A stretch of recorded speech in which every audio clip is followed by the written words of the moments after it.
Ito mga boss, so matapos nga po mapalaban si Rodelyn Perez kay Eman Bacosa Pacquiao at tinalo niya ito via majority decision, magdadalawang linggo na ang nakalipas ay pabiro namang sinasabi ngayon ng iilang mga fans na muli daw napalaban itong si Perez sa kanyang jowa. Ito'y matapos mag-live si Perez sa kanyang official Facebook account kung saan kasama ang kanyang jowa sa isang malamig na kwarto mga boss. Sinasabi pa ng iba na mukhang napalaban daw dyan ng bonggang-bongga si Perez at mukhang nagkakabagsakan daw mga boss. Samantala ito mga boss seryoso, ibinalita na rin ng GMA News ang patungkol sa pagkilos ng kampo ni Eman upang sampahan ng reklamo si Rodelyn Perez at ang referee. So kung bubuksan nga po natin ang comment section, ay mas marami ang nangbabash dyan kay Eman Bacosa Pacquiao. Sinasabi po ng karamihan dyan na kapag talo daw ay talo at tanggapin na lang ni Eman na maraming beses daw siya bumagsak sa kanilang laban ni Perez. Habang may mga dumipensa naman kay Eman mga boss at sinasabi nga po nila na tanggap naman daw ni Eman ang kanyang pagkatalo kay Perez, subalit ang pagsuntok daw na paulit-ulit sa likod o sa batok at ang bagal ng naging aksyon ng referee, ayan daw ang nirereklamo ng kampo ni Eman sa Games and Amusement Board o GAB. Sana pag-usapan na lang yan at ayusin ang dapat ayusin.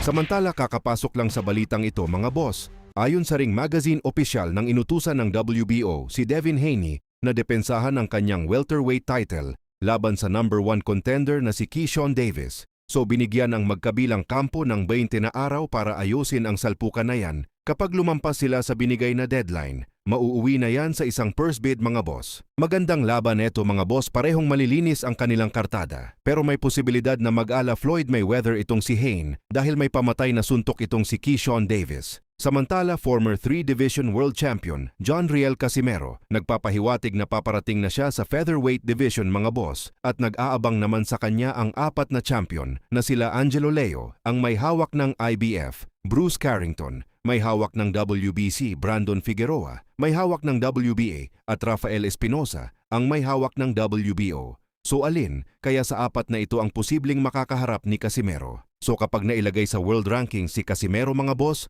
may posibilidad nga po na mauunahan niya si Naoya Inoue sa division na yan.